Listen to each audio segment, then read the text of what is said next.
स्वागत है सभी का धरनी आईएएस में। आज बात करेंगे कि आयोग की जो प्रोविजनल आंसर की आई है उसमें कितने क्वेश्चंस पे ऑब्जेक्शन उठाया जा सकता है या कितने क्वेश्चन डिलीट किए जा सकते हैं आयोग की तरफ से। तो चलिए शुरू करते हैं। तो मेरे पास सेट सी है, तो उसके हिसाब से देखते हैं अपन कि किस क्वेश्चंस पर आप लोगों को ऑब्जेक्शन उठाना है।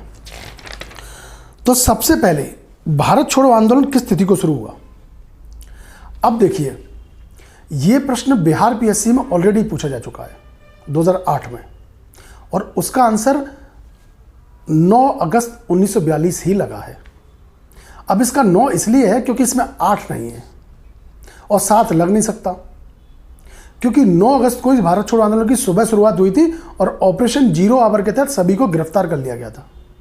ठीक है, तो ये प्रश्न पहले पूछा जा चुका है, तो इसका आंसर 9 अगस्त ही लगा है। तो आप लोग इस पर ऑब्जेक्शन मत लीजिएगा, है ना। या आप लेते भी हैं तो इसका 9 ही आंसर लगेगा, क्योंकि 7 आंसर नहीं लग सकता है।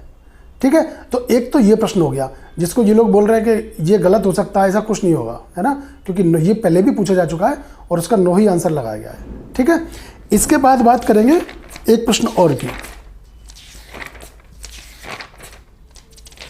भारत में कोयले के सकल उत्पादन के संदर्भ में मध्य प्रदेश का कौन सा स्थान है। अब इसका आयोग ने चौथा आंसर लगाया है। अब देखिए, आप लोग खुद एमपी गवर्नमेंट की वेबसाइट पर जाइए और वहां पर इकोनॉमिक सर्वे आप डाउनलोड कीजिए, पेज नंबर 233।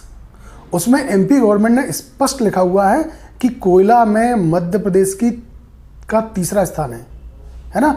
हीरा में, मैग्नीज और तांबा में फर्स्ट बताया गया है, और रॉक फॉस्फेट में दूसरा बताया गया है, और कोयले में तीसरा स्थान बताया गया है। तो जिसने तीसरा लगाया उसको घबराने की आवश्यकता नहीं है, वो आपका सही हो जाएगा, बेफिक्र रहो। ठीक है, इसके बाद बात करते हैं एक प्रश्न और की। जैसे महात्मा गांधी वालों ने भी ये आंसर लगा हुआ है कि गांगे देव उसकी राजधानी त्रिपुरी का वर्णन किसने दिया है, तो उन्होंने अल मसूदी लगाया। इसका आंसर अल मसूदी नहीं है। अल मसूदी गांगे देव के शासनकाल से 100 वर्ष पहले ही आ चुका है। अगर वो 100 वर्ष पहले आ गया है तो उसको कोई भविष्यवक्ता थोड़ा ना था कि 100 वर्ष बाद के व्यक्ति के बारे में और उसकी राजधानी के बारे में वर्णन दे देगा। अल बरूनी और गांगे देव दोनों समकालीन हैं, तो उसी का वर्णन है। इस प्रश्न पर भी ऑब्जेक्शन आप मत लगाना, क्योंकि ये प्रश्न सही है और आयोग ने इसका आंसर अल बरूनी ही लगाया और वो सही है। ठीक, इसके बाद एक प्रश्न और है ई गवर्नेंस वाला। अब इसका आंसर उन्होंने, आयोग ने गलत लगाया। तो ये जब कमेटी बनेगी ना, आप लोग ऑब्जेक्शन उठाएंगे तो ये प्रश्न सही कर दिए जाएंगे जितने आयोग ने गलत किए हैं। क्योंकि मैं जब 2016 में जब कनारे सर से मिला था, तब भी सर ने ये बात बोली थी कि कमेटी हर प्रश्न पर भाषागत दृष्टि से और तथ्यात्मक दृष्टि से हर प्रश्न को चेक करती है ना। तो किसी को ये घबराने की जरूरत नहीं है कि एक एक कमरे के बराबर तुम लोग भेज देते हो नोट्स कि ये लो सर, ये सही होना चाहिए, ये सही होना चाहिए। हर प्रश्न को चेक किया था, हर प्रश्न को। तो आप ये तो बेफिक्र ही रहो, जो आपके प्रश्न सही हैं उनको सही किया जाएगा, आपको घबराने की आवश्यकता नहीं है। आप उन्हें सही मान लीजिए। जिसका भी कोयला तीसरा लगाया वो सही है और 100% सही है, आप उसे सही गिन कर रखिए। और ई गवर्नेंस वाला भी जो आंसर सी है, तकनीकी आधारित शासन व्यवस्था देना, वो सही आंसर है, तो वो सही ही रहेगा, आप बेफिक्र रहिए। ठीक है, इसके बाद बात करते हैं। इसके अलावा एक प्रश्न और है टनल डायोड वाला।